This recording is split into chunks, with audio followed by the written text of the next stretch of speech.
어제 우리가 이스라엘 역사를 이제 공부를 했습니다. 이스라엘 역사는 구약의 전체 이야기입니다. 이 마지막 부분에 예수님의 십자가 이후에 이제 이스라엘이 패망하는 장면을 마무리하고 이제 기독교 역사로 넘어가겠습니다. 이스라엘 백성이 하나님과 아주 굳게 약속을 했습니다. 출애굽기 19장 5절로 8절에 시내산 앞에서 약속을 했습니다.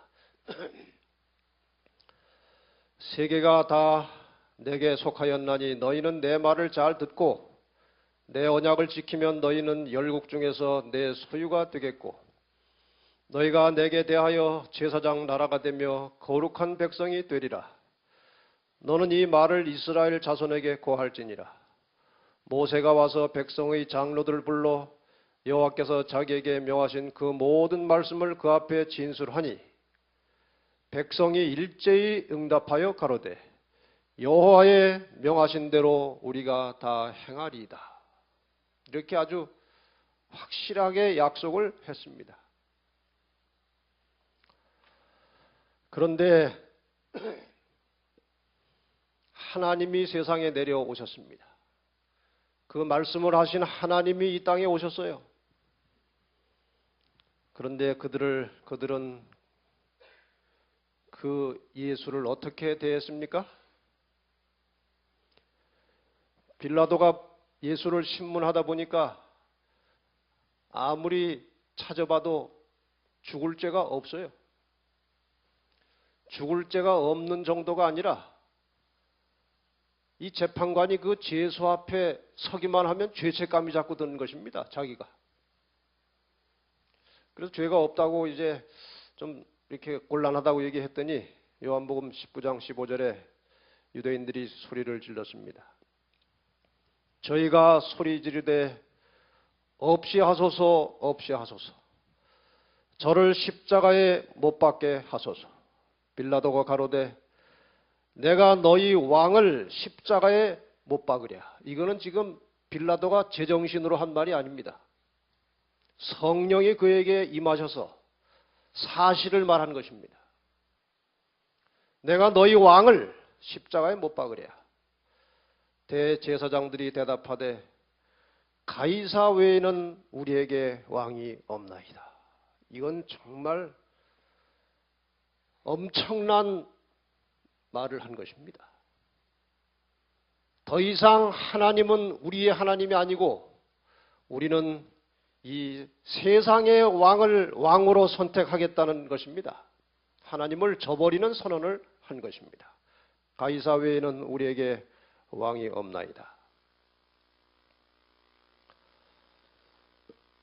그래서 드디어 이제 예수님은 십자가에 돌아가셨고 이스라엘 백성들은 패망의 길을 걷기 시작하는 것입니다. 예수님께서 하늘로 올라가신 후에 대단히 중요한 사건이 하나 일어났습니다. 사도행전 7장 55절로 60절까지 보면 스데반이 아주 신실한 집사 스데반이 돌에 맞아 순교하는 장면이 나옵니다. 60절에 그 순교하면서 스데반이 한 말은 무릎을 꿇고 크게 불러 가로되 주여 이 죄를 저들에게 돌리지 마옵소서. 이 말을 하고 자니라. 잔다는 것은 무슨 뜻입니까? 다시 일어난다는 것입니다. 이 스데반의 죽음은 상당히 중요한 일을 새로 시작하는 계기가 되었습니다. 이 스데반이 돌에 맞아 죽은 다음에 사도행전 8장 1절과 4절에 보면 그날에라고 하는 것은 스데반이 돌에 맞아 죽은 다음을 말하는 것입니다. 그날에 예루살렘에 있는 교회에 큰 핍박이 나서 사도 외에는 다 유대와 사마리아 모든 땅으로 흩어지니라. 그 흩어진 사람들이 두루 다니며 복음의 말씀을 전할세. 스데반의 순교를 시작으로 해서 예루살렘에 있는 교회에 큰 핍박이 몰아닥쳤습니다. 그래서 사도들만 남아있고 나머지 모든 그리스도인들은 사방 여러 곳으로 흩어졌는데 그 흩어져 간 곳에서 무엇을 하는 것입니까? 복음을 전하는 것입니다. 그래서 드디어 복음이 예루살렘을 떠나서 세계 만방으로 전파되기 시작한 계기, 그 사건이 바로 스데반의 순교입니다. 그래서 이스라엘을 위한 은혜의 시간은 서기 34년 스데반의 순교로 끝난 것으로 우리가 해석합니다. 복음이 이제 바깥으로 나가버린 것입니다. 드디어 이제 예루살렘이 멸망합니다. 예수님께서 이미 예루살렘의 멸망을 내다보시고 미리 예언을 하셨죠.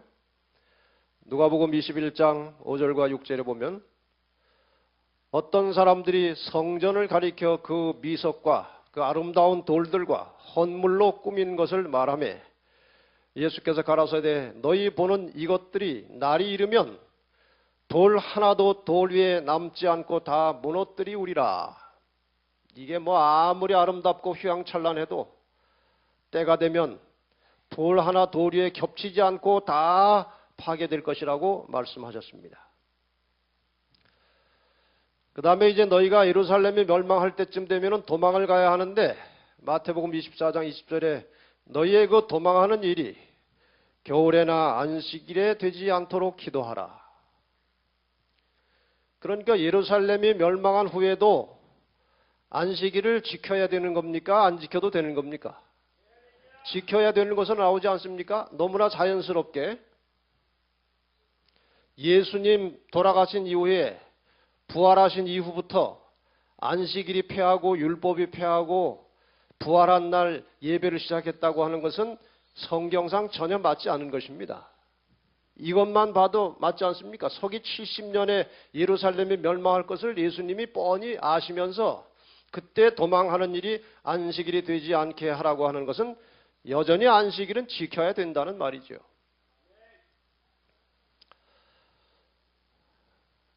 여기 다시 이 유대인들이 한 또 하나의 엄청난 말을 또 보십시다. 마태복음 27장 24절 25절 빌라도가 물을 가져다가 무리 앞에서 손을 씻으며 가로되 이 사람의 피에 대하여 나는 무죄하니 너희가 당하라. 백성이 다 대답하여 가로되 그 피를 우리와 우리 자손에게 돌릴지어다. 이 죄악의 결과로 유대인들은 무참하게 로마로부터 핍박을 받고 파괴를 당하고 패배를 당해버렸습니다. 그 죄값을 지금 당하고 있는 것입니다. 드디어 서기 70년 예루살렘은 완전히 파괴되었습니다. 이 예루살렘을 정복하러 온 타이터스 장군이 이 성전이 너무나 아름다워가지고 이 성전은 파괴하지 말고 보존하라고 군인들에게 명령을 내렸습니다. 그런데 어떤 군사가 이 성전에다가 불을 지른 것입니다. 그래서 성전이 망가지기 시작했습니다. 그런데 이 성전이 그 돌과 돌 사이 몰타르를 금으로 한 것입니다. 성전을 파괴하다 보니까 금이 자꾸 나오니까 다 벽돌을 뜯어가지고 금을 다 캐니라고 돌 하나 돌 위에 겹쳐지지 않고 완전히 무너져 버렸습니다. 예수님의 예언이 그대로 성취된 것입니다.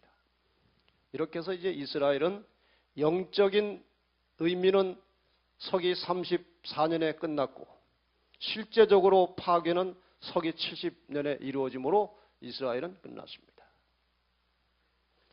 많은 사람들이 이 유대 나라를 자꾸 이 말세에 갖다 붙이려고 하는 그런 유혹을 받는데 전혀 이제 더 이상 유대 나라는 의미가 없는 것입니다. 이제는 영적 이스라엘 백성이 이 땅에 존재하면서 하나님의 뜻을 세상에 알리는 일을 하는 것입니다. 여기 예루살렘이 폐망하는 마지막 장면을 이제 그림으로 그려본 것입니다. 이제 드디어 기독교 시대가 열렸습니다. 예수님께서 십자가에 돌아가시고 또 스데반이 순교하고 예루살렘이 멸망한 후로부터 기독교 시대가 열리는 것입니다.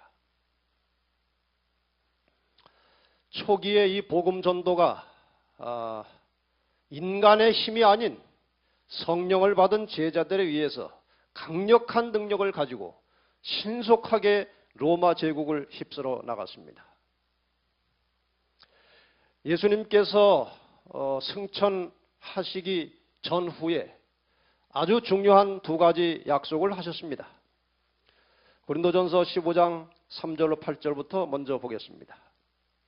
그리스도께서 우리 죄를 위하여 죽으시고 장사 지낸 바 되었다가 성경대로 사흘 만에 다시 살아나사 게바에게 보이시고 후에 12 제자에게와 그 후에 500여 형제에게 일시에 보이셨나니 그 중에 지금까지 태반이나 살아있고 어떤 이는 잠들었으며 그 후에 야고보에게 보이셨으며 그 후에 모든 사도에게와 맨 나중에 만삭되지 못하여 난 자 같은 내게도, 여기 나는 누굽니까? 사도 바울입니다. 내게도 보이셨느니라. 예수님께서 그 부활하신 모습이 그저 몇 사람에게 몰래 나타나시고 가신 것이 아니라 여기 보면은 여러 중요한 사도들 외에도 500여 형제에게 일시에 보이셨다고 그랬습니다. 많은 사람들이 예수께서 돌아가시는 것도 봤고 무덤 속에 들어가는 것도 보았고 부활하신 모습을 보았습니다.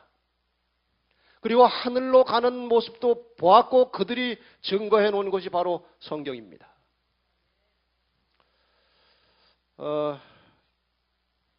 여러분, 이순신 장군이 우리나라에 옛날에 있었다는 것 아십니까? 믿으십니까?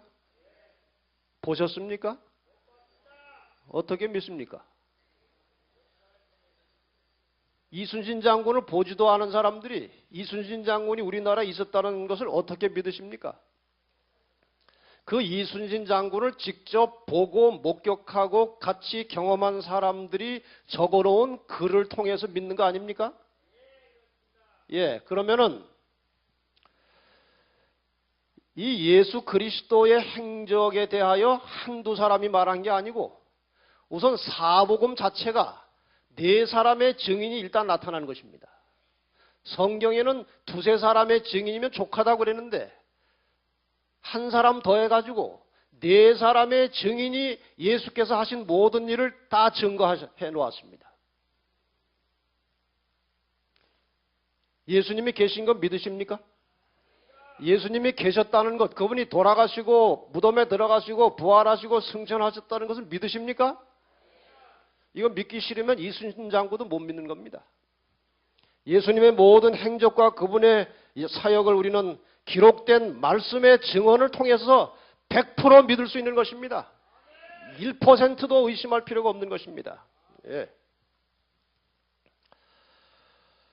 그 다음에 사도행전 1장 8절로 9절에 보면 오직 성령이 너희에게 임하시면 너희가 권능을 받고 예루살렘과 온 유대와 사마리아와 땅끝까지 이르러 내 증인이 되리라 하시니라. 이 말씀을 마치시고 저희 보는 데서 올려가시니 구름이 저를 가리워 보이지 않게 하더라. 정말 신비하고 신기한 일이 벌어졌습니다. 같이 함께 33년 반 이 땅에 사셨고 특히 제자들과는 3년 반을 동거동락하시던 그 육신을 가졌던 예수님이 그냥 올라가시는 것입니다. 어디로 가셨습니까? 하나님이 계신 곳으로 가셨습니다. 분명히 우주 공간 어디엔가 하나님이 존재하신다는 것입니다. 그리고 주님은 거기 지금 가셨고 다시 우리를 데리러 오실 것입니다. 사도행전 1장 11절에 보면은 예수님께서 이제 올라가시는 장면을 쳐다보고 있는 사람들에게 천사가 말합니다. 갈릴리 사람들아 어찌하여 서서 하늘을 쳐다보느냐? 너희 가운데서 하늘로 올리우신 이 예수는 하늘로 가심을 본 그대로 오시리라. 네, 그렇게 천사가 증언을 했습니다. 여기에 두 가지 약속, 아까 보셨던 성령이 임하시겠다고 하신 약속과 예수께서 다시 오실 것에 대한 이 두 가지 약속은 대단히 중요한 것입니다. 성령께서 임하실 것이고 예수께서 다시 오실 것이 약속이 되었습니다. 그리고 드디어 성령이 임하셨습니다. 사도행전 2장 1절로 4절에 보면 오순절 날이 이미 이르매 저희가 다 같이 한 곳에 모였더니 호련히 하늘로부터 급하고 강한 바람 같은 소리가 있어 저희 앉은 온 집에 가득하며 불의 혀같이 갈라지는 것이 저희에게 보여 각 사람 위에 임하여 있더니 저희가 다 성령의 충만함을 받고 성령이 말하게 하심을 따라 다른 방언으로 말하기를 시작하니라. 예수님께서 약속하셨던 성령께서 드디어 오순절 날에 임하셨습니다. 오순절은 이런 것입니다. 1월 14일 금요일이 6월절이었고 6월절에 예수님께서 십자가에 돌아가셨습니다. 그리고 1월 15일은 안식일이고 그날이 무교절인데 이날 예수님은 무덤에서 쉬셨습니다. 1월 16일은 초실절인데 이 초실절에 예수님께서 부활하셨습니다. 이 초실절로부터 50일이 지나면 3월 6일인데 이날이 오순절입니다. 이날에 성령이 임하셨습니다. 다시 말하면 예수님께서 부활하신 다음에 40일 동안 땅에 계시다가 하늘에 가셨습니다. 그런데 초실절로부터 부활하신 이후로부터 50일 만에 성령이 임하셨다는 것은 예수님께서 하늘로 가신 이후에 열흘 만에 성령이 임하셨다는 것입니다. 날짜를 계산하면 그런 것입니다.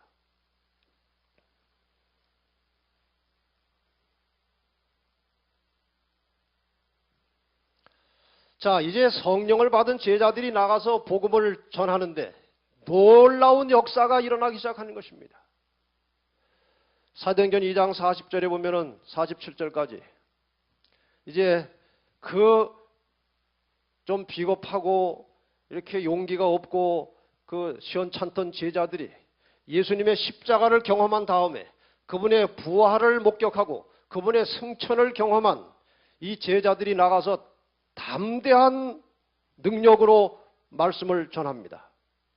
여러 말로 확증하여 권하여 가로되 너희가 이 패역한 세대에서 구원을 받으라 하니 그 말을 받는 사람들은 침례를 받음에 이날에 제자의 수가 3,000이나 더하더라. 정말 엄청난 일이 벌어지는 것입니다. 저희가 사도의 가르침을 받아 서로 교제하며 떡을 떼며 기도하기를 전혀 힘쓰니라. 날마다 마음을 같이하여 성전에 모이기를 힘쓰고 집에서 떡을 떼며 기쁨과 순전한 마음으로 음식을 먹고 하나님을 찬미하며 또 온 백성에게 칭송을 받으니 주께서 구원받는 사람을 날마다 더하게 하시니라. 여기 교회 성장의 원리가 그대로 나와 있습니다. 어떻게 할 때에 구원받는 사람이 날마다 더 많아졌습니까? 날마다 마음을 같이하여 성전에 모이기를 힘쓰고 우리 모든 성도들이 항상 성전에 모여서 함께 교제하고 기도하고 영적인 교제를 나누는 일이 많을수록 교회는 성장하게 될 것입니다. 집에서 떡을 떼며 기쁨과 순전한 마음으로 음식을 먹고 같이 모여서 음식을 나누는 것도 대단히 중요한 신앙입니다. 근데 밥 먹으면서 남 흉보고 그러면 안 돼요. 여기 보면은 떡을 떼되 기쁨과 순전한 마음으로 음식을 먹으라고 그랬어요. 그래서 밥 먹을 때 욕심 부리지 말고. 근데 어떤 사람 이렇게 밥 먹는 걸 보면요. 생각 없이 밥을 먹는 사람이 있어요. 그 지금 6사람이 밥을 먹는데 두부가 6쪽이 나온 거예요. 그 무슨 뜻입니까? 한 사람이 한 쪽씩 먹으라는 거 아닙니까? 근데 우리 교인이 또 과일하고 그중에 또 다른 거 잘 먹는 거 하나가 두부예요. 자기가 두부 좋으니까 두부를 3개, 4개를 혼자 다 먹는 사람이 있어요. 그런 식으로 먹으면 안 됩니다. 그런 식으로 먹으면 성령이 안 오셔요. 가급적 양보하고 꼭 먹어야 되면 하나만 먹어야지, 하나만. 그리고 과일을 깎아 놓습니다. 참외를 깎아 놓으면 착착착 놓으면은 그 첫 번 것부터 안 먹고 꼭 중간 걸 빼먹더라고요.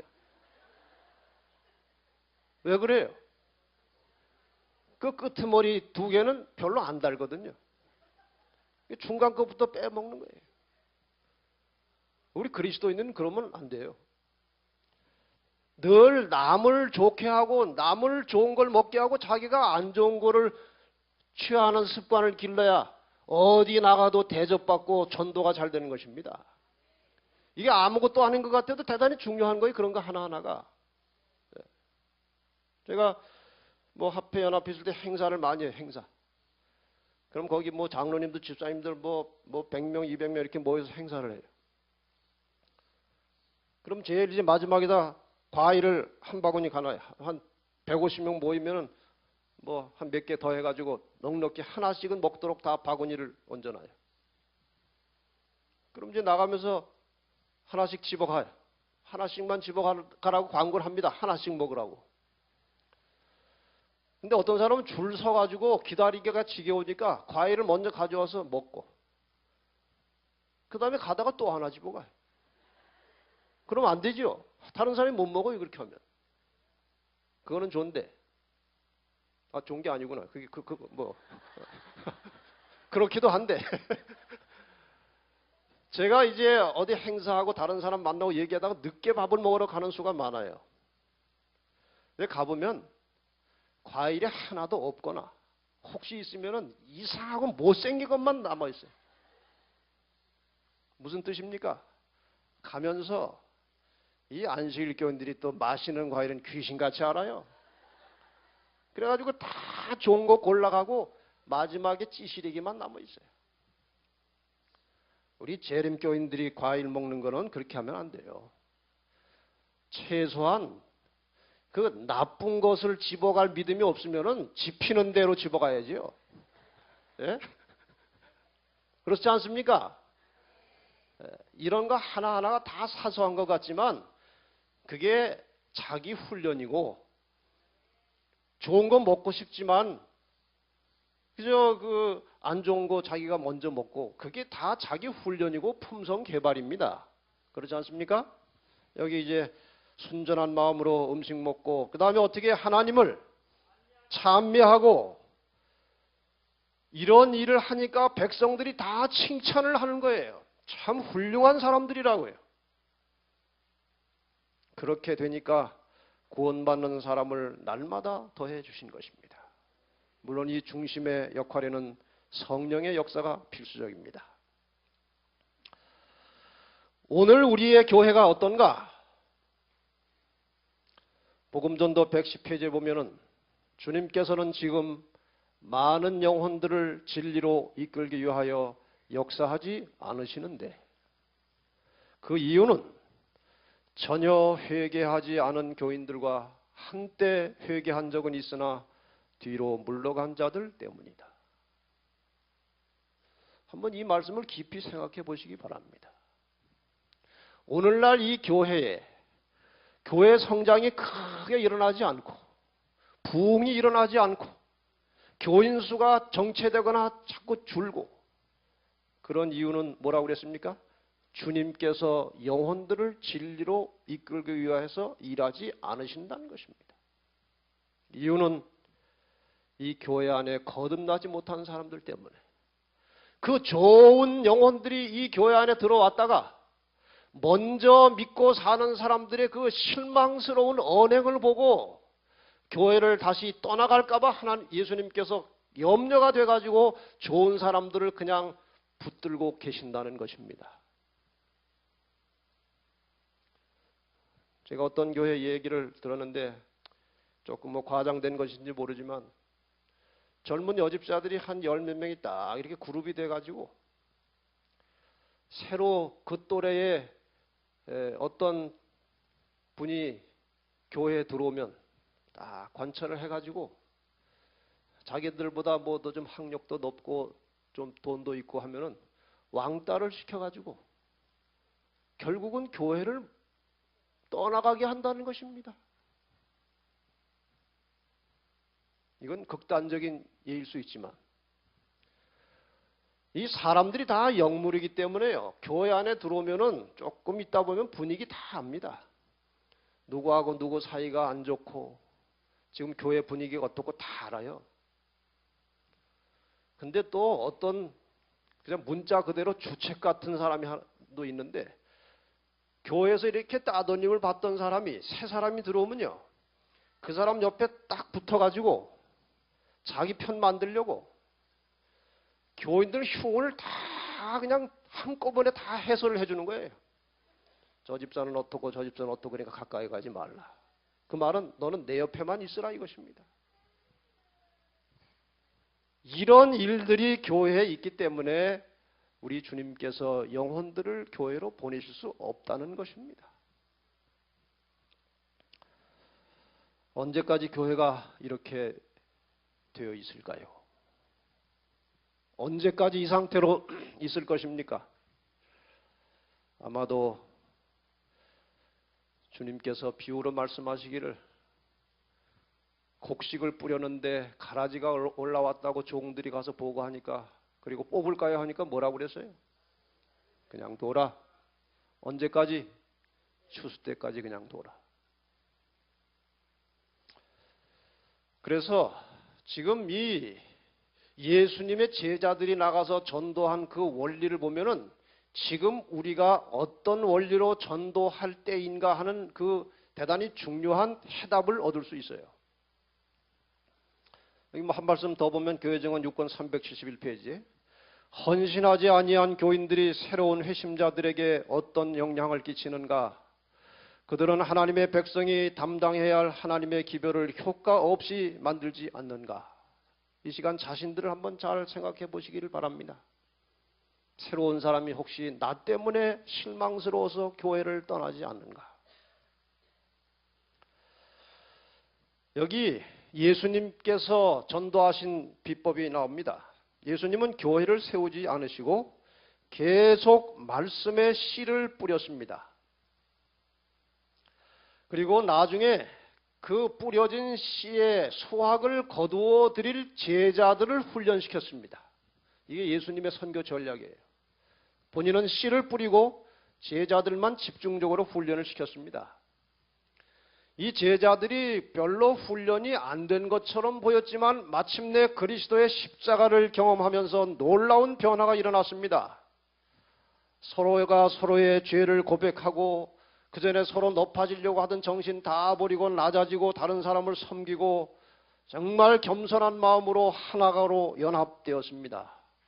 그때에 성령께서 임하셨다고 그랬습니다. 이 성령 충만한 제자들이 나가서 복음을 전하기 시작했을 때 엄청난 일이 벌어진 것입니다. 수많은 영혼들이 아까 보신 대로 하루에 수천 명씩 하나님께로 돌아오는 아주 대량 수학의 역사가 일어나는 것입니다. 여러분 한번 생각해 보십시다. 제자들이 나가서 전도할 때에 하루에 수천 명씩 들어온 그 사람들은 과연 누구였는가 하는 것입니다. 이 예언의 보면은 예수님께로부터 말씀을 들었던 사람들이 그때 수학이 되었다고 그랬어요. 복음전도 35페이지에 보면 어떤 목적을 위하여 많은 수의 사람들이 모이는 곳마다 그분께서 기별을 전하는 음성이 들렸으며 그분의 음성은 분명하고 뚜렷하였다. 그 결과로 십자가의 죽으심과 승천 이후에 수천 명이 하루에 회개할 수 있게 되었다. 그리스도께서 뿌리신 씨, 말씀은 마음속 깊이 심어지고 싹이 터서 제자들이 성령의 은사를 받았을 때에 수확을 거둬들일 수 있게 되었다. 확실하죠? 예수님은 씨를 뿌렸고 그 씨 뿌림을 받았던 영혼들이 성령 받은 제자들이 나가서 전도할 때에 대량으로 수확을 얻게 되었다는 것입니다. 우리도 조만간 성령의 역사를 경험할 희망을 가지고 있습니까? 이른비 성령보다 더 크고 놀랍고 능력 있는 늦은비 성령의 계절을 우리는 기다리는 사람들입니다. 그때 어마어마한 일이 벌어지게 될 것입니다. 그때의 마지막 추수를 위해서 오늘 우리가 해야 될 일이 무엇인가? 씨를 뿌리는 것입니다. 당장 사람들 뭐 침례 안 맞고 그런다고 너무 고민하지 마시고 이 말씀의 씨앗을 사방에 뿌리시기를 바랍니다. 좀 더 구체적으로 실제적인 방법을 말씀드리면 여러분이 알고 있는 모든 사람들 가운데 이 세 천사의 기별을 모르는 사람들의 이름과 주소를 다 일일이 한번 써보세요. 전도하는 일에 시간과 관심을 투자하시기 바랍니다. 다른 데 시간 너무 많이 쓰지 말고 이 말씀을 전하고 사람들을 구원하는 일에 좀 깊은 관심을 가지고 일하시기 바랍니다. 시간을 좀 내셔가지고 몇 날 며칠이 걸리더라도 내가 아는 사람 중에 세 천사의 기별을 모르는 사람들을 다 좀 이렇게 명단을 정리해가지고 그들을 위해서 기도하는 시간을 가지시기 바랍니다.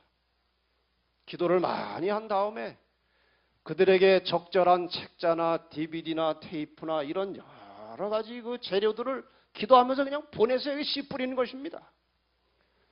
이 제7일 안식일 예수 재림교회의 진리와 우리의 가르침은 그렇게 쉽게 설명해서 가르치기가 그게 쉽지 않습니다. 그렇죠?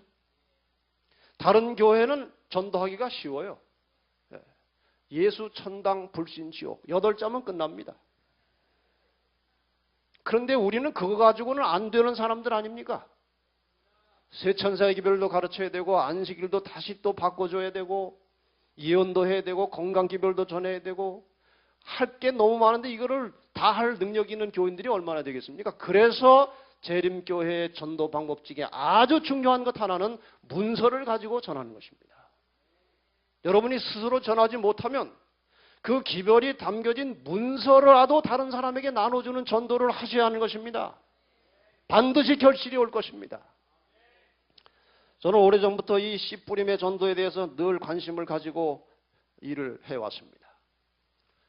그래서 테이프도 자꾸 만들어가지고 씨를 뿌렸고 책도 만들어서 씨를 뿌리고 해서 많은 사람들에게 씨 뿌림을 해봤어요. 나중에 수확이 될 사람도 있지만 아직 늦은미 성령이 충만히 임하지도 않았는데도 불구하고 그 씨 뿌림의 결과로 계속 수확되는 영혼들을 저는 가는 데마다 만납니다. 제가 가면은 제가 장로교 다니고 있었는데 누가 테이프를 전해줘가지고 그 여자의 일생인지 뭔지 그 DVD 보니까 이게 확실히 진리 같아서 제가 이리로 왔습니다. 저는 한 번도 못 만난 사람이지만 그 씨가 일을 하는 것입니다. 말씀의 씨가 성령의 역사를 일으켜내는 것입니다.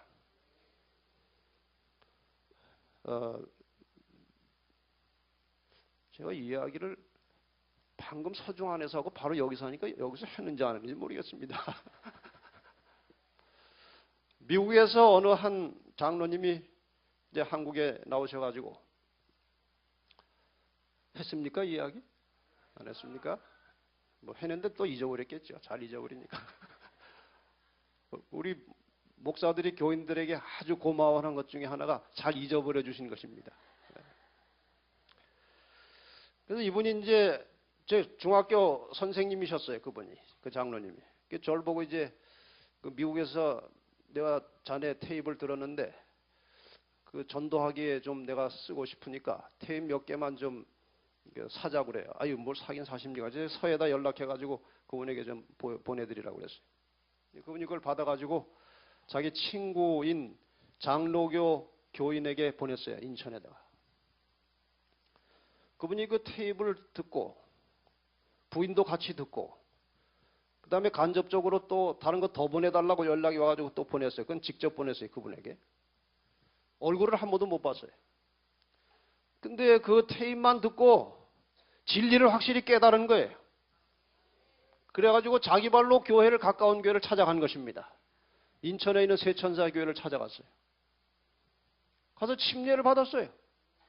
부인도 침례를 받았어요. 그리고 지난번 장막봉에 왔어요. 저한테 와서 자기가 그 사람이라는 거예요. 한 번도 안 만났습니다. 교제도 없었고. 그러나 말씀이 역사를 하는 것입니다. 여러분 기도하고 테이프나 책이나 뭐 여러 선교 자료들을 여러분 아는 사람들에게 다 보내셔서 나중에 주님 오셔서 심판할 때에 당신은 알고 있었는데 왜 나한테 안 가르쳐줘가지고 내가 이렇게 죽게 만들었냐, 그런 원망 들으면 안 되지 않겠습니까? 그래서 씨 뿌리는 전도 열심히 하시면 지금도 솔솔 수확이 나올 것이고, 대량 수확은 주님이 오시기 직전 늦은비 성령의 역사 때 대량으로 수확하셔서 하늘에 가보면은 내가 생각지도 않은 별이 그냥 주렁주렁 달리려면 그걸 하셔야 돼요. 네. 근데 한 가지 질문을 좀 하십시다. 사람을 인도해서 구원받게 한 경험이 하나도 없는 사람들이 하늘나라에 갑니까? 못 갑니까?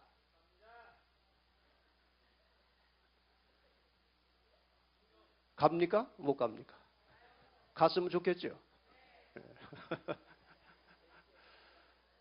근데 초기 문집과 또 마지막 사건들 책을 쭉 연결해서 보면요, 하늘에 가서 다 면류관을 받아서 쓸 것이고 면류관에 별들이 있을 것인데 어떤 사람 별이 많고 어떤 사람 별이 별로 없더라 이거예요. 근데 그 별이 뭔지 아시죠?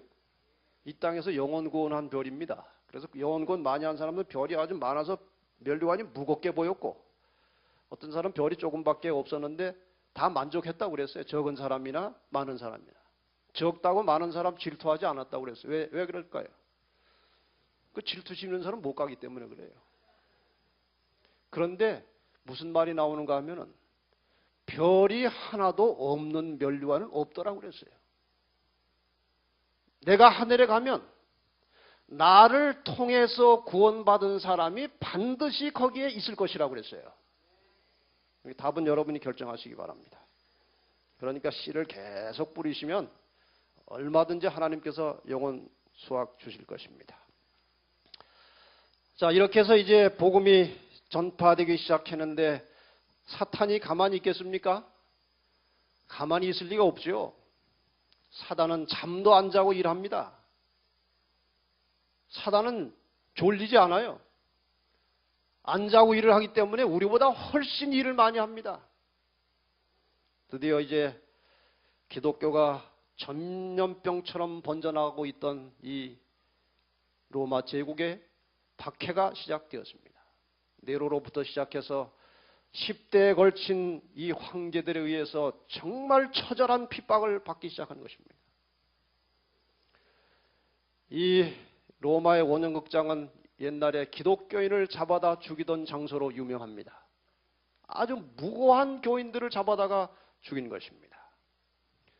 십자가에 매달아서 불에 태워 죽이기도 하고, 여러 날 굶겼던 맹수들을 풀어내서 이 맹수에 찢겨 죽기도 하고, 그리고 이 원형극장에 사람이 많이 둘러 앉아가지고 오늘날 그 월드컵 보듯이 그렇게 앉아가지고 그 가운데 마당에서 죽어가는 그리스도인들의 피를 보고 박수를 치는 것이 그 당시 로마 사회의 관습이었습니다. 얼마나 많은 기독교인들이 죽었습니까? 이러면서 이제 교회는 서서히 타락하기 시작했습니다. 핍박에 견디다 못해 나중에는 이제 세속화되는 것입니다. 이 핍박의 역사를 좀 보십시다. 교회 타락과 함께 일어난 예배일이 변경된 사건, 이것은 아주 중요한 것이기 때문에 여러분에게 좀 상세하게 설명을 드리겠습니다. 서기 128년에 로마의 하드리아누스라는 황제가 있었습니다. 아주 정치를 잘하는 유능한 황제였습니다. 이 로마 제국이 여러 나라를 정복해서 다스리고 있었는데 끊임없이 이곳저곳에서 반란이 자꾸 일어나는 것입니다. 그래서 이 하드리아누스가 순방을 했습니다. 여러 속국들을 순방하면서 너희 소원이 뭐냐? 이겁니다. 좋다. 내가 해줄 테니까 반란 일으키지 말고 좀 조용히 살아라. 이렇게 이제 유화 정책을 썼어요. 유대인들에게 제일 골치 아픈 사람들이 유대인들이었습니다. 당신들의 요구사항은 뭐요? 이 유대인들이 실수를 했지만 본받을 정신들은 많이 있어요. 무너진 성전을 다시 재건하는 것입니다. 좋다. 그럼 내가 허락해 주마. 그 허락을 받았어요. 이 유대인들이 성전 재건을 위해서 막대한 자금을 모아놨습니다. 성전 건축 허가 받았으니까. 유대인들은 이스라엘이 그 광야를 지날 때에도 그 성막을 위해서 예물을 가져오라고 할 때 어떻게 됐습니까? 넘치게 가져와서 그만 가져오라고 할 정도로 그랬습니다. 이 예루살렘 성전 재건을 위해서도 막대한 자금이 모아진 것입니다. 다 준비가 완료됐어요. 근데 이제 황제가 그런 유화 정책을 하면서 한 바퀴 돈 다음에 본국으로 돌아가서 돌아다 보니까 뭐 신들이 다 제각각이에요. 그래서 너희 신도 다 내가 신으로 쳐줄 테니까 한 가지 더 추가해서 나를 신의 아들로 불러라 그랬어요. 근데 다른 나라는 워낙 잡신이기 때문에 한 신 더 들어와도 아무 문제가 없어요. 근데 어느 나라는 안 됩니까? 유대인들은 안 되는 거예요. 유대인들은 못하겠다고 그랬어요. 그 황제가 기분이 나빴어요. 너희 성전 재건 허가 취소. 이 유대인들의 이 실망은 말할 수 없이 컸던 것입니다. 그 희망을 가지고 지금 돈을 잔뜩 모아놨는데. 그래서 서기 132년부터 135년 사이에 로마에 대해서 유대인들이 대규모 반란을 일으켰는데 성전 건축 자금으로 반란 자금을 사용한 것입니다. 돈이 워낙 많아가지고 아주 조직적으로 반란을 일으킨 것입니다. 그 주동자는 발코케바라는 사람이었습니다. 이 반란을 진압하기 위해서 로마에는 가장 그 유명한 22군단을 그 진압차 파견했습니다. 여기에 장관은 세베리우스라는 장군이 있었습니다. 이 세베리우스라는 장군이 그 뭐 국가 조직도 없고 시원찮은 유대인들 정복하는 일에 뭐 그렇게 신경 안 쓰고 그냥 갔어요. 그러나 유대인들은 전쟁에 능한 사람들입니다. 숱한 전쟁을 치른 지금도 이스라엘이 전쟁의 아주 귀재들입니다. 그래서 엥켈이라고 하는 골짜기에다가 많은 매복군을 이제 감춰놨어요. 그 다음에 앞에 이제 로마 군단이 올 때 이 유대인들이 저항하는 척 하면서 서서히 도망을 가는 것입니다. 이 로마 군단이 따라 들어왔어요. 어디로 도망을 갔느냐? 그 엥켈이 골짜기 속으로 도망을 가는데 이 로마 군인들이 거기까지 따라 들어오는 것입니다. 그래가지고 들어오자마자 매복되어 있던 유대인들이 갑자기 기습을 해가지고 로마 22군단을 아주 초토화시켜버렸어요. 대단한 사람들입니다. 그래가지고 나중에 뭐 후문에 의하면 너무 창피스러워가지고 로마 군대 편제에서 22군단을 삭제했다고 그랬어요. 그렇게 당한 로마가 가만히 있겠습니까? 가만히 있을 리가 없죠. 이제 군대를 재정비해가지고 내려와서 초토화 작전을 했습니다. 이 초토화 작전이라고 하는 것은 한 마을을 들어가면서 짐승이고 여자고 아이고 모든 동물, 사람, 건물 싹 다 파괴시키는 거예요. 이렇게 무서운 작전으로 나와가지고 그 당시 985개의 유대인들이 사는 마을을 전멸을 시켰어요. 유대인들이 약 100만 명 정도가 죽었다고 전해집니다. 그 당시 인구로서는 어마어마한 인구입니다. 그렇게 하고도 이제 분이 들풀려가지고 보복 조치를 내렸습니다. 그리고 이 조치에 위반하면 사형을 하겠다. 그렇게 했는데 그 세 가지가 이것입니다. 유대인의 경전 토라, 모세 오경 사yon 금지다. 그 다음에 할례 금지고 안식일 예배 금지. 유대인들이 생명처럼 붙들고 있던 세 가지를 못하게 한 것입니다. 경전 보지 못하게 하고 하나님과 관계 때문에 끊임없이 이어져가는 할례를 못하게 하고 안식일 예배를 못하게 하니까 유대인들의 운명은 끝난 것입니다. 그런데 문제가 생겼는데 안식일을 지키고 있던 다른 유대인 아닌 기독교인들까지도 핍박이 온 것입니다. 안식일에 모여서 예배만 드리면 무조건 유대인 취급해서 잡아가다 죽이는 것입니다. 그러니 기독교인들은 억울하게 이제 당하고 있는 거예요. 그래서 기독교 교부들이 황제에게 호소했습니다. 기독교는 유대교와 다릅니다. 우리가 같은 안식일에 예배를 드리지만 우리도 유대교를 별로 좋아하지 않습니다. 당신들처럼. 그렇게 변호하고 항변했지만 로마 황제는 그들의 말을 듣지 않았고 이미 이 전략 속에는 사탄의 음모가 있었던 것입니다. 교회 내부에 분란이 일어났습니다. 안식일을 계속 지키려고 하는 사람들이 있었고 안식일 대신에 일요일에 예배하려고 하는 사람들이 있었고 두 날을 모두 지키려고 하는 사람들도 있었습니다. 한 날은 로마 황제한테 잘 보이려고 지키고 한 날은 하나님께 잘 보이려고 지키고 이렇게 분란의 시기가 조금 지나갔습니다. 아시는 대로 그 당시 일요일은 미트라 신을 섬기는 이교도들이 예배드리는 날이었습니다. 태양신 섬기는 이 미트라 신은 태양신인데 이 태양신 숭배자들이 썬데이에 모여서 예배를 드린 것입니다. 이게 태양의 날입니다. 다시 말하면 이교도들의 예배일이 교회로 스며들기 시작한 것입니다. 안식일을 지키던 교회 안에 이교도 예배일이 조금씩 들어왔는데 그 배경은 지금까지 말씀드린 바로 그것입니다. 그래서 일요일 예배가 시작된 배경을 요약하면 이런 것입니다. 서기 132년경에 일어났던 유대인 반란 이전에는 일요일 예배에 대한 문서가 하나도 없습니다. 근거가 하나도 없습니다. 150년경 바나바 서신에 처음으로 일요일 예배에 대한 언급이 나타납니다. 그러므로 일요일 예배는 유대인 반란 이후에 시작된 것이 확실한 겁니다. 역사적으로. 그러나 일요일 준수가 즉시로 안식일 준수를 한꺼번에 대신하지는 않았고 한동안 두 날을 지키는 그러한 분위기가 있었다는 것입니다. 이러한 배경과 분위기 속에서 305년에 올리어스 감독이라는 사람이 일요일을, 이건 이제 기독교의 감독이죠. 일요일을 거룩하게 지키는 문제에 대해서 공식적으로 거론하기 시작했습니다. 변질이 된 것입니다.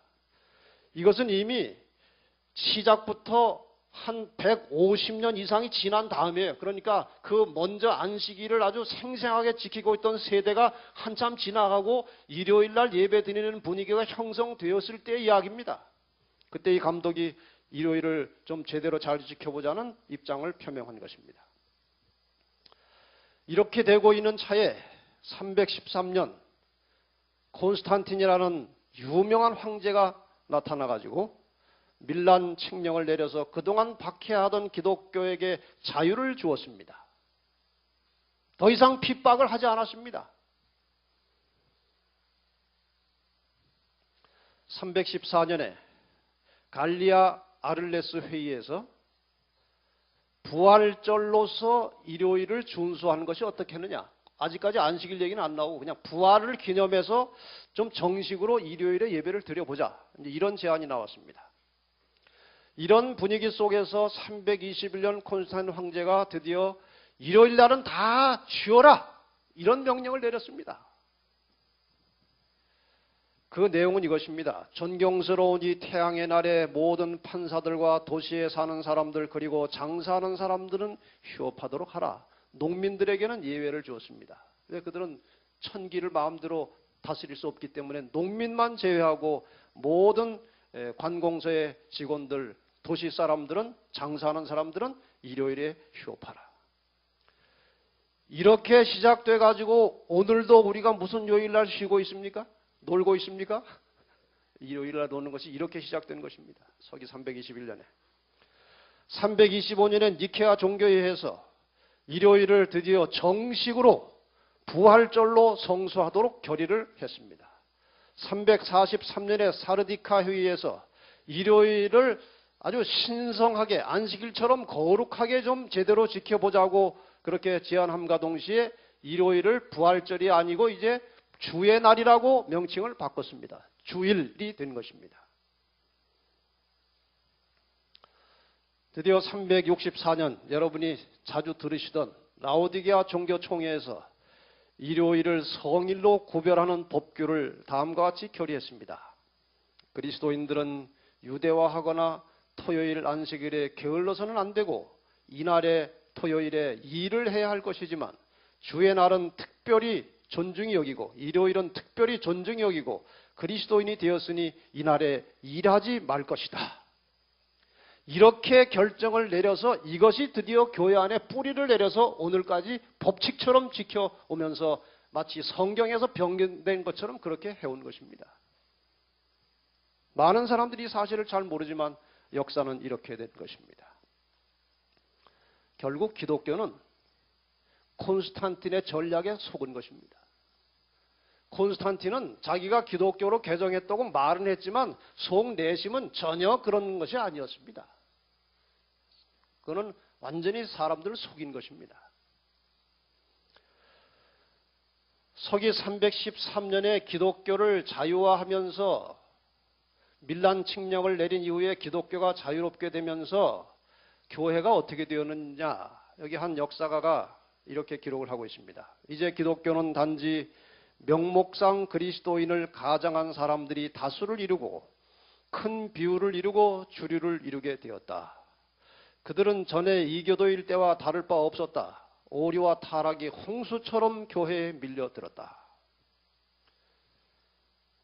자, 생각해 보십시다. 콘스탄틴이 전 로마 제국을 향해서 기독교를 자유화시키면서 내가 기독교인이 되었으니 여러분들도 가급적 기독교인이 되라고 권장을 한 것입니다. 그래서 많은 이교도들이 이 기독교가 황제가 특혜를 주고 황제가 권장을 하니까 많은 이교도들이 그냥 형식적인 침례만 받고 교회 안으로 몰려들었습니다.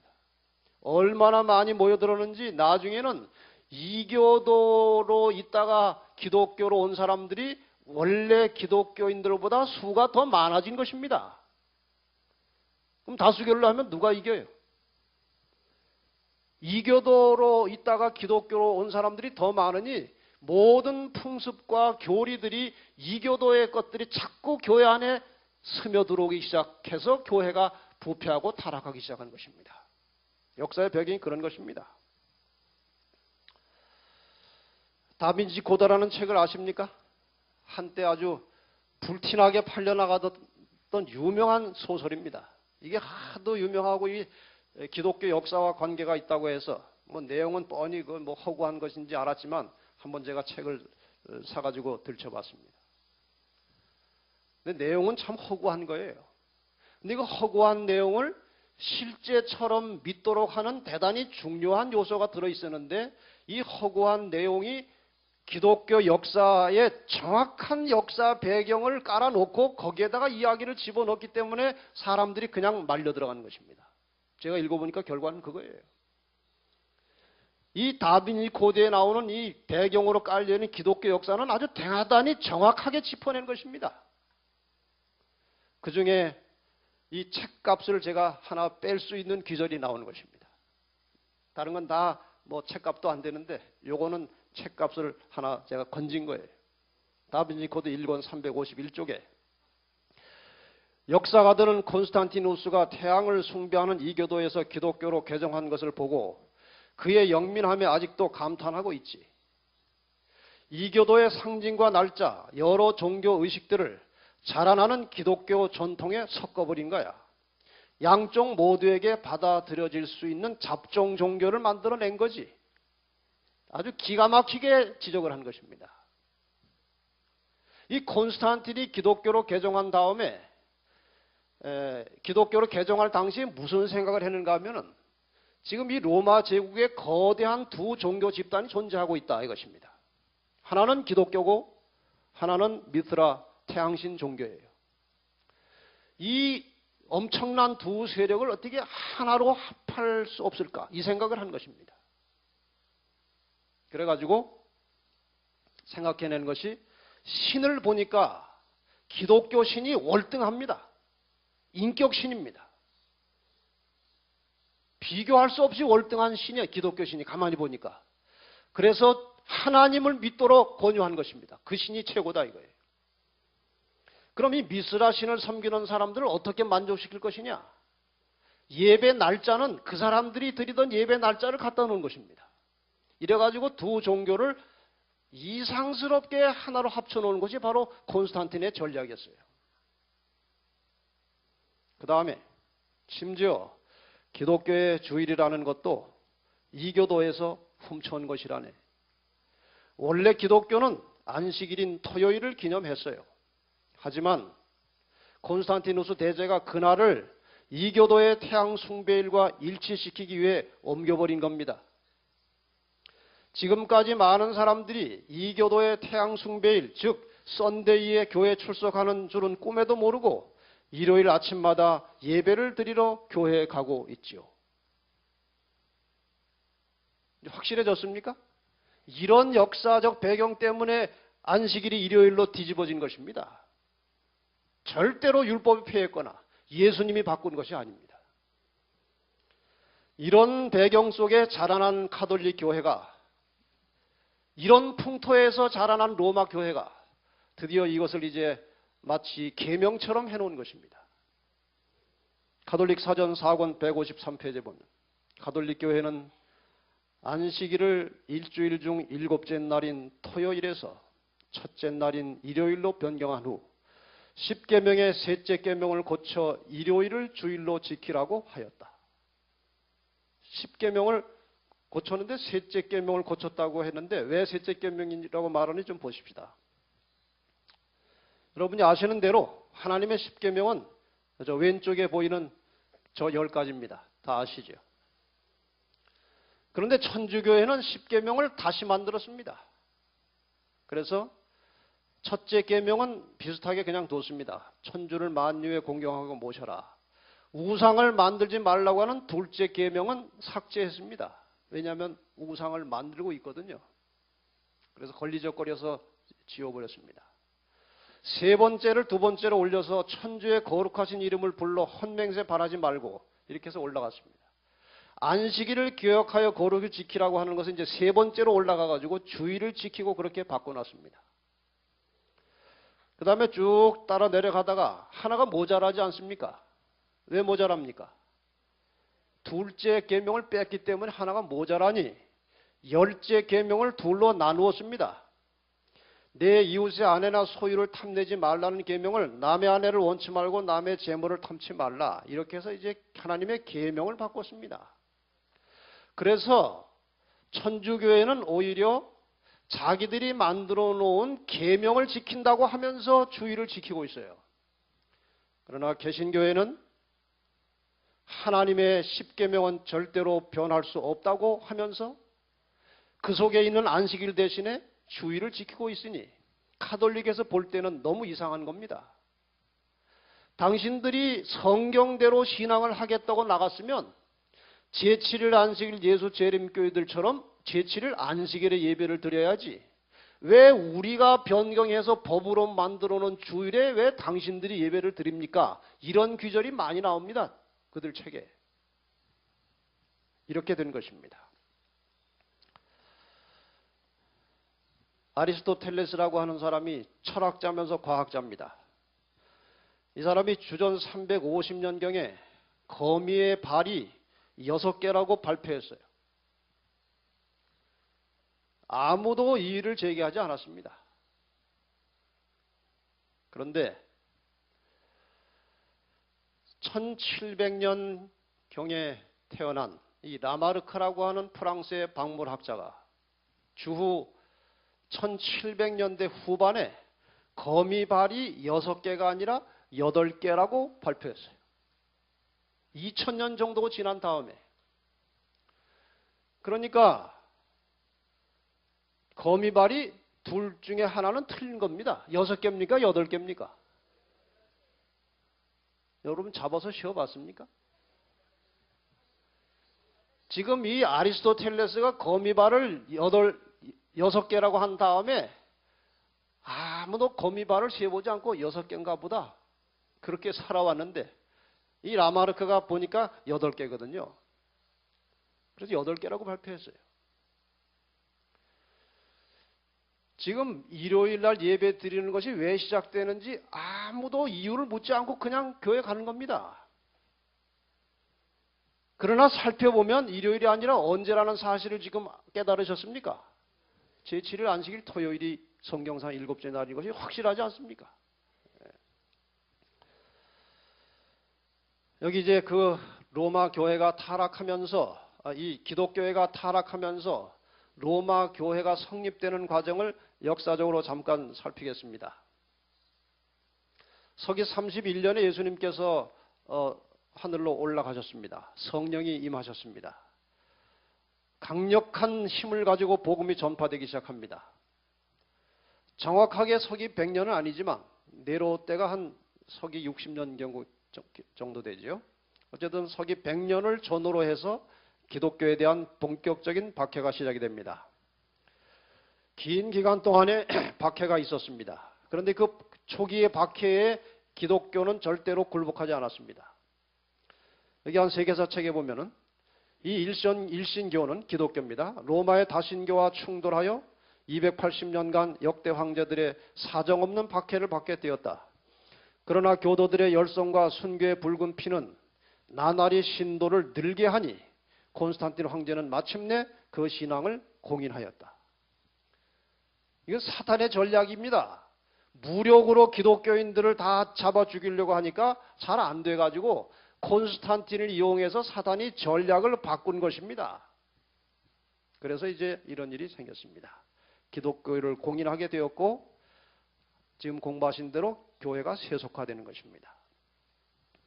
이 기독교와 기독교 신앙의 생리는 예수님께서 여러 차례 말씀하신 대로 고난과 핍박과 역경 속에서 신앙이 순결해지고 자라나게 되어 있습니다. 편안하면 신앙이 죽게 되어 있어요. 맞습니까? 그 영국의 이야기도 널리 알려진 이야기입니다만 영국의 어느 한 어부가 해변에서 그 청어를 잡아다가 이렇게 시장에 가져왔는데 다른 사람들은 다 죽은 청어를 가져오는데 이 사람은 산 걸 가져와가지고 시장에서 비싸게 파는 거예요. 돈을 많이 벌었어요. 근데 그 친구 어부들이 이해가 안 가는 겁니다. 그 거리에 오게 되면 고기는 죽게 돼 있는데 어떻게 너는 산 고기를 가져오느냐? 돈을 실컷 벌었는지 비법을 얘기해 줬습니다. 나는 고기를 잡으면 그 청어 고기통 속에다가 메기를 한 마리씩 집어넣네. 큰 메기를. 아니 그럼 그 메기가 청어를 다 잡아먹잖아. 먹어야 얼마나 먹겠나. 한 서너 마리 먹고 나면 배가 불러가지고 씩씩거리고 그냥 가만히 있대요. 그런데 그 메기가 통 속에 있는 것 자체가 다른 청어들에게 긴장이 되는 것입니다. 안 죽으려고 이리 튀고 저리 튀고 막 통 속에서 난리가 난답니다. 그 안 죽으려고. 그런 난리 속에 실려오면은 와도 안 죽는다는 것입니다. 편안하게 실려온 청어들은 다 죽는데 이 메기의 환난과 핍박을 받고 온 고기는 안 죽는다는 것입니다. 이게 바로 기독교 신앙의 원리예요. 그래서 예수님께서 너희에게 환난과 핍박이 오면 기뻐하고 즐거워하라고 하는 것은 바로 그런 이유입니다. 그런 환난과 핍박을 통해서 우리의 신앙이 순결해지고 성장해 가는 것입니다. 드디어 이제 로마의 수호를 330년에 로마에서 콘스탄티노플로 이 콘스탄틴 황제가 옮겨갔습니다. 교회는 점점 커져갔습니다.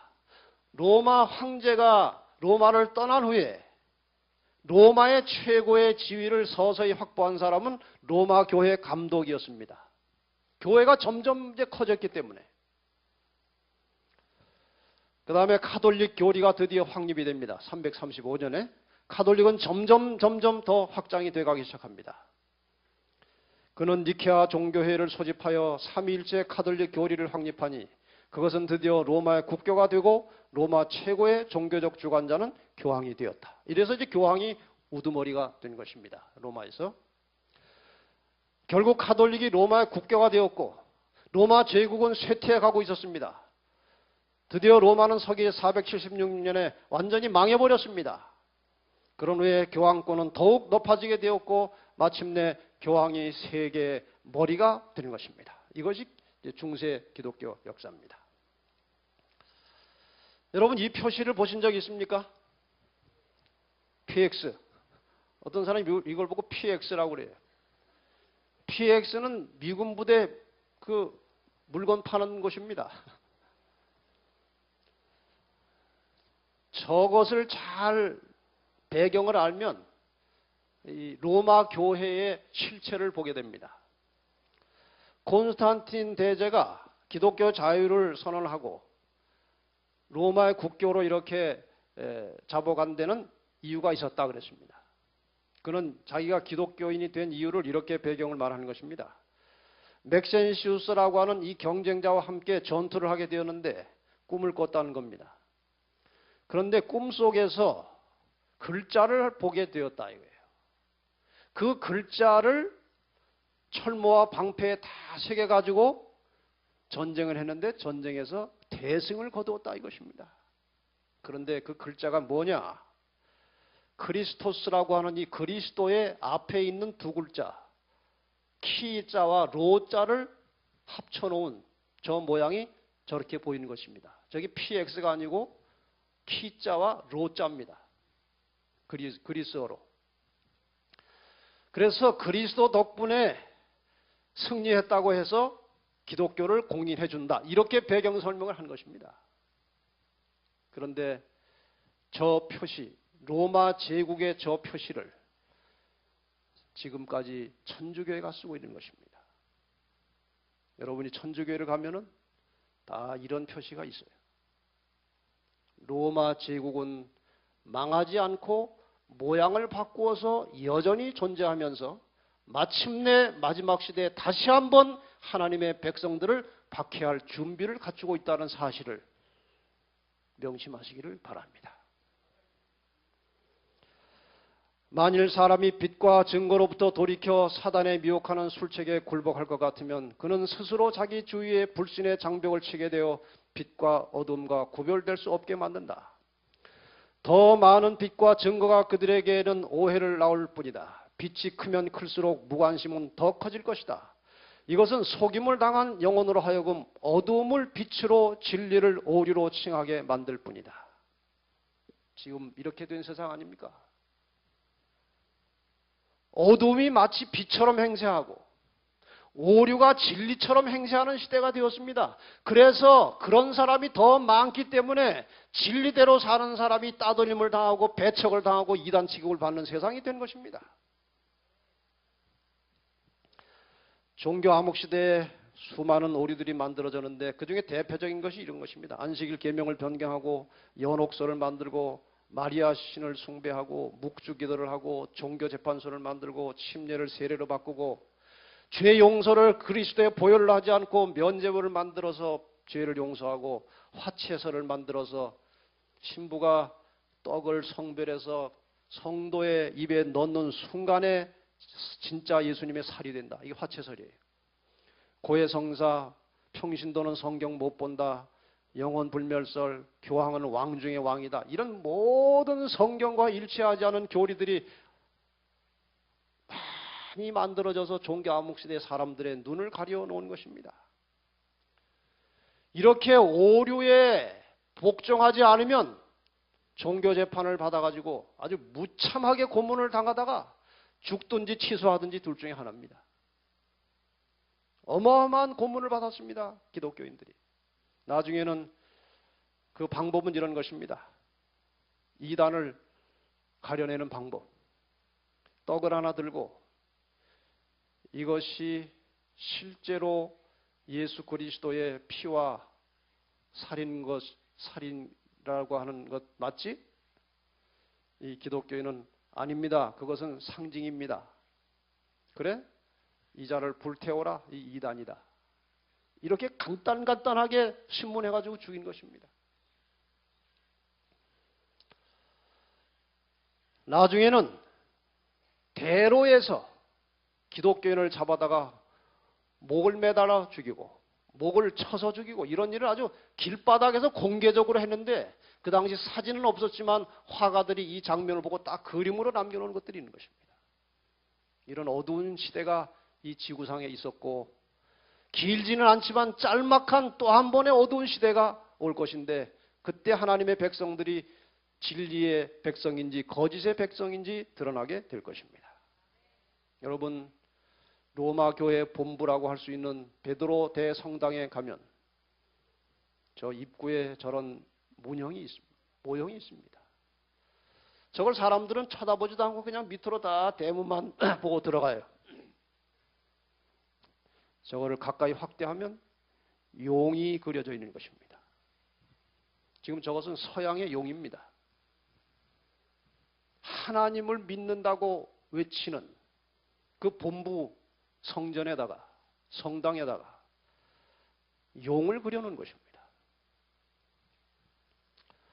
그 입구에 들어가면 카펫이 깔려 있는데 저게도 역시 용이 있습니다.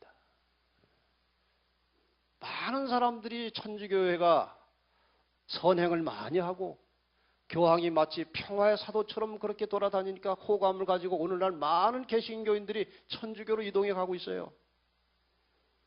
여러분 이 재림교회 사명은 정말 중요한 것입니다.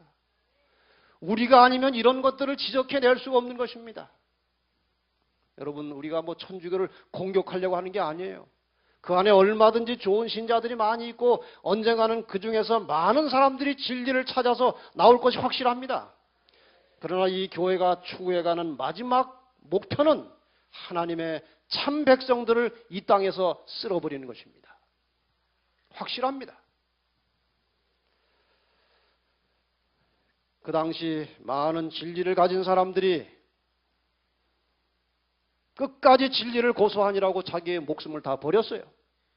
근데 오늘날 우리는 너무나 쉽게 타협을 하지 않습니까?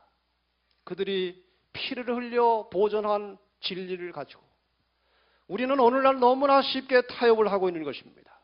증언보감 2권 26페이지입니다. 원수는 오늘날 영혼들을 매우 싼 값으로 사고 있다. 성경은 너희가 값없이 팔렸다고 말한다. 어떤 사람은 세상 사람들의 칭찬으로, 어떤 사람은 돈으로, 어떤 사람은 비열한 정욕의 만족으로, 어떤 사람은 세상 오락으로 자기의 영혼을 팔고 있다. 그런 매매는 매일 이루어지고 있다. 사단은 그리스도의 피로 산 영혼들의 값을 매기고 있으며 그들을 속량하기 위하여 지불된 값이 무한한 것임에도 불구하고 그들을 싼 값으로 사고 있다. 여러분, 사단에게 절대로 헐값에 팔려나가지 마시기를 바랍니다. 예수 그리스도께서 그 피를 흘리시고 그 보혈을 주시고 우리를 사셨는데 우리는 너무나 쉽게 타협하고 너무나 싼 값에 사단의 손에 넘어가고 있지 않습니까? 우리의 삶에 새로운 획기적인 영적인 변화가 오기를 바랍니다. 드디어 이제 루터가 종교개혁을 시작합니다. 몇 개 남았으니까 시간이 좀 되었지만 일단 마감을 해야 이제 다음 시간에 좀 편리할 것 같아서 이걸 다 끝내겠습니다. 말틴 루터가 1515년 어느 날 로마서 1장 17절에서 의인은 믿음으로 말미암아 산다는 말씀을 듣는 순간에 큰 충격을 받았습니다. 이 루터는 구원받기 위해서 온갖 고행을 다 하던 사람인데 이런 고행으로 구원받는 것이 아니고 믿음으로 구원받는다는 사실에 대해서 큰 충격을 받고 다시 이제 연구한 결과 이 가톨릭의 교회 교리가 성서적이 아니라는 사실을 발견했습니다. 드디어 그는 교황 레오 10세가 성베드로 성전, 아까 그 성베드로 성당은 그 면제부 팔아서 지은 돈입니다. 지은 건물입니다. 베드로 사원을 수축하기 위해 발행한 면죄부 판매를 비판했습니다. 드디어 10월 달에 가서는 아주 깊은 연구 끝에 95개 조항의 천주교의 잘못된 것들을 지적해가지고 그것을 위텐부르크 대학 교회문에 붙여서 발표함으로 드디어 큰 논란이 시작되었습니다. 그 95개 중에 몇 개 예를 들면 이런 것입니다. 21조 사면부의 옹호자가 말하는 사람은 교황의 사면에 의해 모든 벌에서 면제된다고 하는 것은 틀린다. 교황이 어떻게 사람을 죄를 면회할 수 있느냐. 27조 상자 속에서 동전이 쨍그렁거리자마자 사람의 영혼이 연옥을 떠나 천국으로 간다고 설교하는 것은 황당무계하다. 36조 고백하는 마음을 갖는 모든 그리스도교 신도는 사면부를 받지 않아도 벌 혹은 죄에서 완전히 해방되어야 한다. 이런 등등의 95개의 잘못들을 지적해서 이제 드디어 종교개혁에 불이 붙은 것입니다. 여기 보면은 윙글리, 칼빈, 위그노, 파, 헨리 8세, 위클립, 존 라빈슨, 여러 사람들의 이제 대표적인 개혁자들이 나옵니다. 이런 사람들이 같이 합세하고 그 전에 이미 개혁은 조금 시작되었고 이런 배경을 거쳐서 이제 드디어 개혁의 역사가 일어나는 것입니다. 천주교에서 가만히 있을 리가 없습니다. 이 개혁의 세력을, 종교 개혁의 세력을 박멸하는 세력을 다시 창설했는데 그것이 바로 제수이트 예수회라는 것입니다. 예수회는 1534년에 스페인 바스크 지방의 귀족 출신 이그나시오스 로욜로가 6명의 동지와 함께 창설을 했다고 전해집니다. 이 팀을, 이 예수회를 1540년 교황 바오로 3세가 정식으로 교회 조직으로 인가를 했습니다.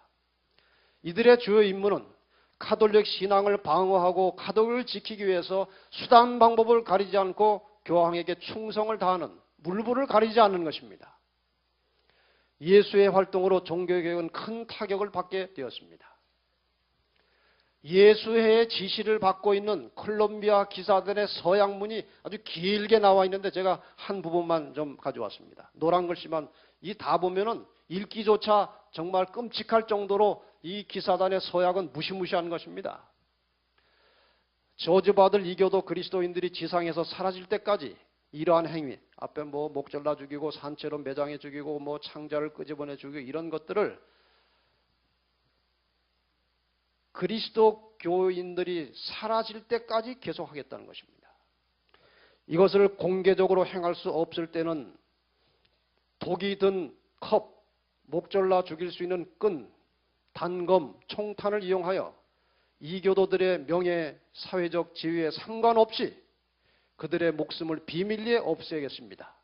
또한 내가 어느 상황에 있든지 예수회의 상관이나 교황의 대리인이 내리는 명령에 언제나 순종하였습니다. 이런 정신을 가지고 창설된 집단이 제수이트 예수회입니다.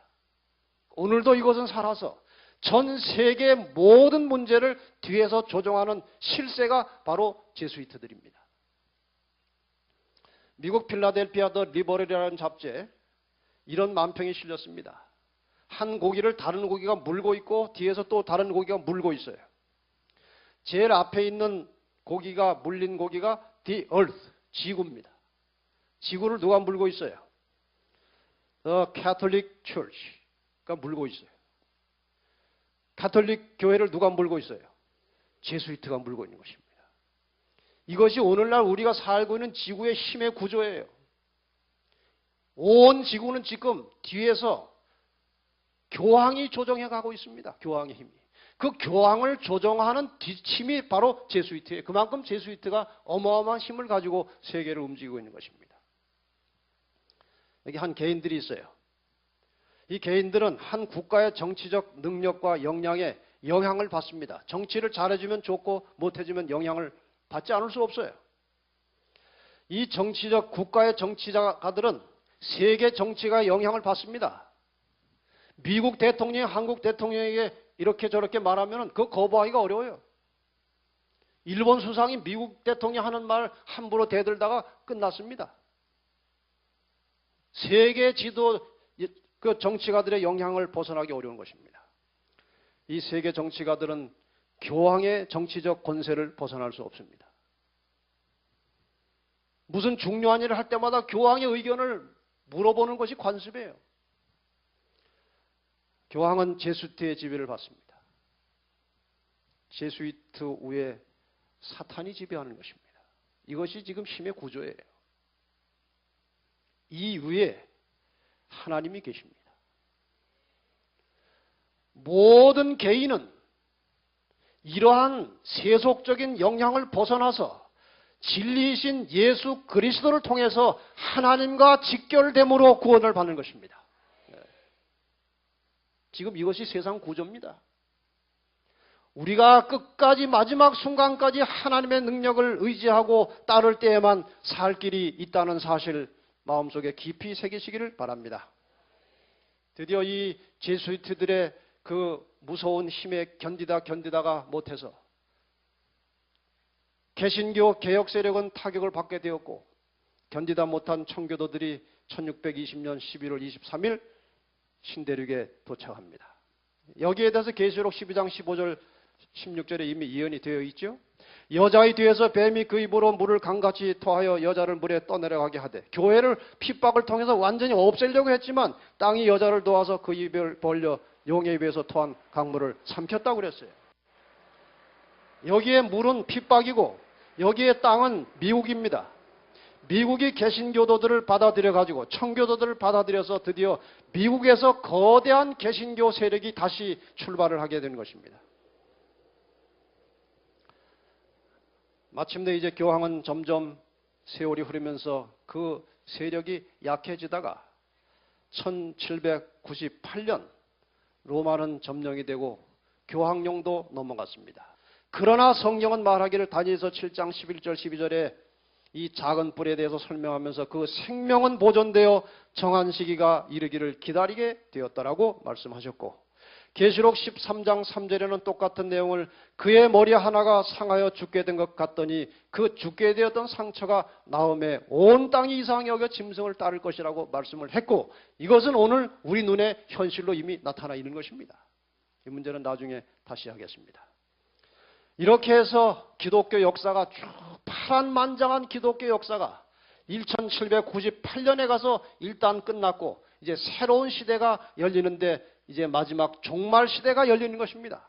여기 1798년은 1800년과 2년 차인데 성경상 종말은 1800년대를 전후로 해서 시작되는 것입니다. 이제 이 마지막 심판 시대와 종말 문제에 대해서 다음 시간에 다시 공부하겠습니다. 잠깐 기도하고 마치겠습니다. 아버지, 역사를 통해서 이 교회가 어떻게 생존해 왔고 하나님께서 어떻게 교회를 보호하시고 이끌고 가는지, 그리고 사단은 교회를 어떻게 핍박하고 공격하는지 그 역사를 통해서 우리는 하나님의 섭리를 보게 되었습니다. 비록 이 땅에서 교회가 힘이 없고 연약해 보이지만 마침내 하나님의 능력으로 승리할 것에 대하여 감사합니다. 주님, 마지막 순간까지 우리의 믿음을 저버리지 말게 하시고 순결한 믿음을 잘 지켜서 마침내 승리하여 영원한 구원을 얻는 하나님의 신실한 종들이 되게 해 주시옵소서. 예수님의 이름으로 기도하옵나이다.